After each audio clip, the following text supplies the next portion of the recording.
ओम नमः शिवाय। नमस्कार दोस्तों, स्वागत है आप सभी का आपके अपने YouTube चैनल खुशहाल ज़िंदगी में। दोस्तों, कई लोग इस समस्या से परेशान होते हैं कि हम चाहे किसी के लिए कुछ भी कर लें, परिवार में कुछ भी अच्छा कर लें, लेकिन कोई हमसे खुश नहीं होता। चाहे कोई भी बात हो, किसी न किसी वजह से घर में आपके वजह से कलेश हो जाता है, आपसे लोग खुश नहीं रहते, आपके आपसी जो रिश्ते हैं वो कहीं न कहीं तनाव में रहता है। तो ऐसे में आपको क्या करना चाहिए? ऐसे में शिव महापुराण की कथा के अंतर्गत वर्णित एक बहुत ही सुंदर सा सरल सा उपाय आपके लिए लेकर आए हैं, जिसे आपको अवश्य करना चाहिए यदि आप इस प्रकार की समस्या से परेशान हैं। इस उपाय के लिए बहुत ज़्यादा कुछ करने की आवश्यकता नहीं है, केवल 7 लौंग से आपको यह उपाय करना है। 7 लौंग आपको महादेव के शिवलिंग पर उस विधि से रखना है जैसा कि हम आपको आगे वीडियो में बताएंगे। और आपकी जो समस्या है कि आपसे कोई परिवार में खुश नहीं रहता, आपके साथ जो आपके रिश्ते जुड़े हुए हैं, आपसी रिश्ते, आसपास के जो भी रिश्ते हैं, वो कहीं ना कहीं तनाव में रहता है, तो ये सारी समस्याएं आपकी समाप्त हो जाएंगी। इस उपाय को बहुत ही ध्यान से सुनिएगा और ध्यान से सुनने के बाद इसके बाद इस उपाय को करिएगा अवश्य। आपको स्क्रीन पर लौंग दिख रहा है, एकदम खड़े खड़े से लौंग आपको इस उपाय के लिए चाहिए। कई बार होता है ना कि लौंग जो हम खरीद कर लाते हैं, इसमें डंडियाँ तो होती है, लेकिन ऊपर का जो फूल होता है, ये जो आप गोल सा फूल देख रहे हैं, ये टूटा हुआ होता है। इस प्रकार का लौंग खंडित माना जाता है। किसी भी प्रकार के पूजा या फिर उपाय में ऐसे लौंग का प्रयोग नहीं करना चाहिए, इसका कोई फल प्राप्त नहीं होता है। तो पूर्ण लौंग आपको ले लेना है, जैसा कि आप स्क्रीन पर देख रहे हैं।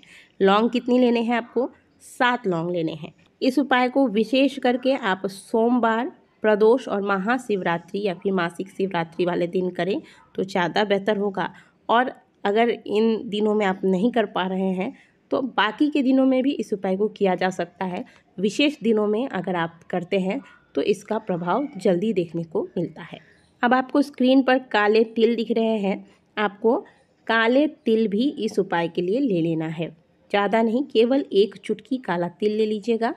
इसके अलावा आपको आवश्यकता होगी 1 काली मिर्च की। आप स्क्रीन पर देख रहे हैं, काली मिर्च भी आपको अक्खा लेना है, यानी कि पूर्ण काली मिर्च होनी चाहिए।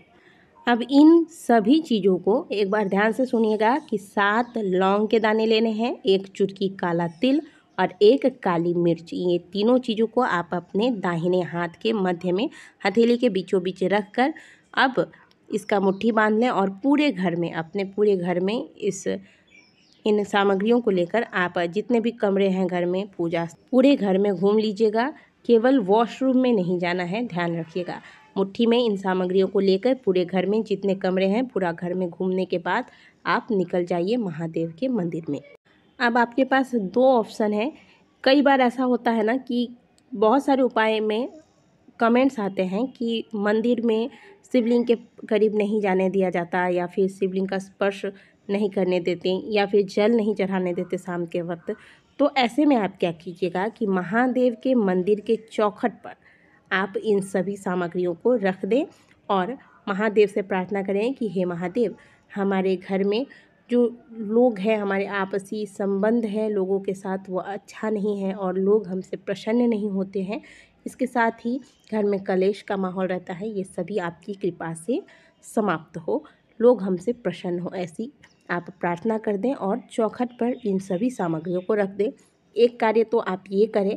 और अगर मंदिर में आपको शिवलिंग की पूजा करने की अनुमति है शाम के वक्त, अगर आपके यहाँ किसी भी प्रकार का रोक टोक नहीं है मंदिर में, तो आप इन सभी सामग्रियों को महादेव के शिवलिंग पर एक साथ अर्पित कर दें और यही प्रार्थना करें कि हे महादेव, आपकी कृपा से जो हमारे घर के सभी सदस्य हैं, हमारे आसपास के जितने भी रिश्ते हैं, लोग हमसे प्रसन्न हों और रिश्तों में मधुरता आए, घर के कलेश समाप्त हो। तो बहुत ही सरल सा उपाय है। 7 लौंग, 1 काली मिर्च, 1 चुटकी काला तिल लेकर आपको यह उपाय कर लेना है महादेव के मंदिर में जाकर। किसी को प्रसन्न करने का, किसी को अपने आप से खुश करने का, किसी को अपने वश में करने का, इससे सुंदर और सरल उपाय हो ही नहीं सकता। इसे अवश्य कीजिएगा और इसका लाभ अवश्य उठाइएगा। इसे किसी के लिए भी किया जा सकता है। आप यदि पति पत्नी में भी आपस में तनाव रहता है, एक दूसरे से खुश नहीं रहते हैं, आपसी तनाव हमेशा बना रहता है तो भी इस उपाय को किया जा सकता है। पति भी पत्नी के लिए कर सकते हैं, पत्नी भी पति के लिए इस उपाय को कर सकते हैं। और इस उपाय के लिए आपको व्रत रखने की आवश्यकता नहीं है। बस प्रदोष काल में जब आप इस उपाय को करते हैं, वैसे तो आप किसी भी दिन कर सकते हैं हफ्ते में, विशेष करके सोमवार, प्रदोष के दिन या फिर मासिक शिवरात्रि के दिन, ये सभी दिन जो होते हैं शिव जी को प्रसन्न करने के लिए होते हैं। तो ऐसे में यदि आप इन चीज़ और किसी विशेष दिन, किसी विशेष तिथि पर अगर इन उपायों को किया जाए तो इसका फल जल्दी प्राप्त होता है। तो अपनी इच्छा अनुसार आप दिन देखकर इस उपाय को करें। जिस दिन आप इस उपाय को करने वाले होंगे उस दिन जब तक आप इस उपाय को कर नहीं लेते, शुद्ध सात्विक भोजन ही लीजिएगा।